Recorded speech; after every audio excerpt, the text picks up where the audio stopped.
welcome to my video.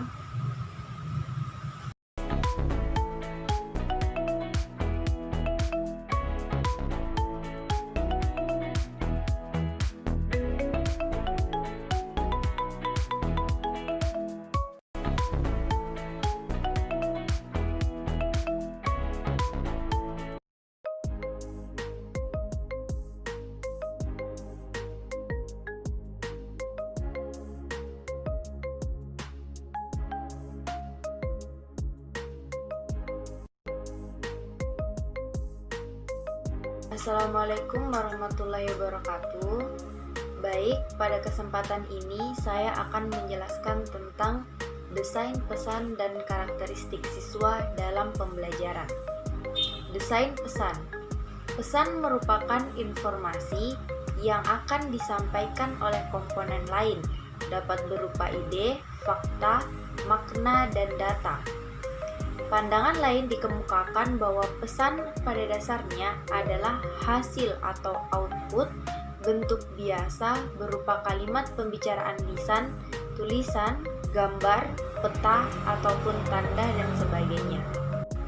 Kata desain menunjukkan adanya suatu proses dan suatu hasil. Sebagai suatu proses, desain pesan sengaja dilakukan mulai dari analisis masalah pembelajaran hingga pemecahan masalah yang dirumuskan dalam bentuk produk. Produk yang dihasilkan dapat dalam bentuk prototipe, naskah atau storyboard, dan sebagainya. Mengenai desain pesan. Desain pesan meliputi perencanaan untuk merekayasa bentuk fisik dari pesan atau informasi.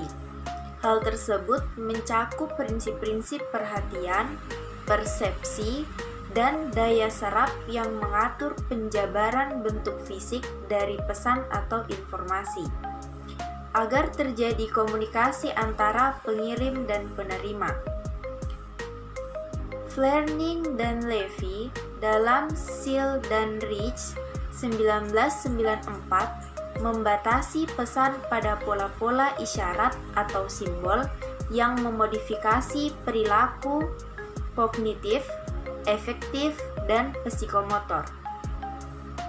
Desain pesan berurusan dengan tingkat paling mikro melalui unit-unit kecil seperti bahan visual, urutan, halaman, dan layar secara terpisah. Karakteristik lain dari desain pesan adalah bahwa desain pesan harus bersifat spesifik baik terhadap medianya maupun tugas belajarnya. Hal ini mengandung arti bahwa prinsip-prinsip desain pesan akan berbeda tergantung apakah medianya bersifat statis, dinamis, atau kombinasi dari keduanya.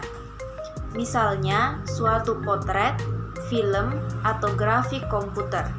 Juga apakah tugas belajarnya berupa pembentukan konsep atau sikap, pengembangan keterampilan atau strategi belajar, ataukah menghafalkan informasi verbal.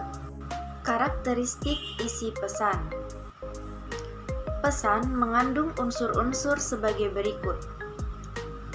Novelty atau sesuatu yang baru, kedekatan atau proximity, popularitas, pertentangan atau konflik, komedi atau humor, keindahan, emosi, nostalgia, dan human interest.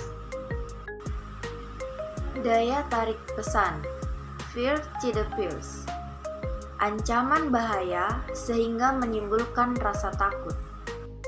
Emotional appeals. Bila penekanan pesan pada hal-hal yang bersifat emosional seperti keindahan, kesedihan, kesengsaraan, cinta, dan kasih sayang. Rational appeals. Bila pesan tersebut menekankan pada hal-hal yang logis, rasional, dan faktual. Humor appeals. Bila penyajian pesan dikemas dalam bentuk humor. bisa saja dalam bentuk kata, kalimat, gambar, simbol, atau yang lainnya yang biasa menimbulkan kesan lucu. Desain dan model penyampaian pesan. Personalized system of instruction. Suatu sistem yang saling berkaitan dari satu instruksi yang terdiri atas urutan atau serangkaian desain tugas yang progresif bagi individu yang bersemangat tinggi dalam kegiatan belajar. Dalam desain ini, murid-murid menentukan sendiri tingkat dan jumlah jam belajarnya untuk mencapai kemajuannya melalui suatu serangkaian dan tugas-tugas instruksional. PSI mempunyai 5 karakteristik, yaitu instruktur atau pengajar, penguasaan materi pelajaran, menyusun sendiri kecepatan belajarnya, guru sebagai motivator, dan menggunakan kata-kata tertulis. Precision teaching, ketepatan mengajar. Suatu metode yang lebih menekankan monitoring kegiatan di dalam kelas dibandingkan dengan menciptakan program yang didasarkan pada temuan-temuan dari laboratorium. Direction instruction, pembelajaran langsung. Dalam mendesain pembelajaran agar lebih dapat dimengerti, diperlukan 3 analisis, yaitu: pertama, analisis perilaku, yaitu bagaimana lingkungan mempengaruhi perilaku pendengar, seperti bagaimana merespon langsung dan memberdayakan respon, bagaimana merespon kesalahan, dan lain-lain. 2. Analisis komunikasi, yaitu mencoba mencari prinsip-prinsip untuk mendesain secara logis dari rangkaian mengajar efektif. 3. Analisis ilmu pengetahuan, yaitu berfokus pada organisasi yang logis atau kualifikasi dari pengetahuan di mana keahlian dan konsep yang sama dapat diajarkan dengan cara yang sama. Pembelajarannya dihasilkan dari yang mudah sampai yang kompleks. Prinsip-prinsip desain pesan. Ada 3 prinsip utama desain pesan pembelajaran, yaitu prinsip kesiapan dan motivasi. Prinsip ini mengatakan bahwa jika dalam kegiatan pembelajaran siswa atau peserta belajar memiliki kesiapan seperti kesiapan mental serta kesiapan fisik dan motivasi tinggi, maka hasil belajar akan lebih baik. Prinsip penggunaan alat pemusat perhatian. Prinsip ini mengatakan bahwa jika dalam proses belajar, perhatian siswa atau siswi belajar terpusat pada pesan yang dipelajari, maka proses dan hasil belajar akan semakin baik. Perhatian memegang peranan penting dalam kegiatan belajar. Semakin baik perhatian siswa, proses dan hasil belajar akan semakin baik pula.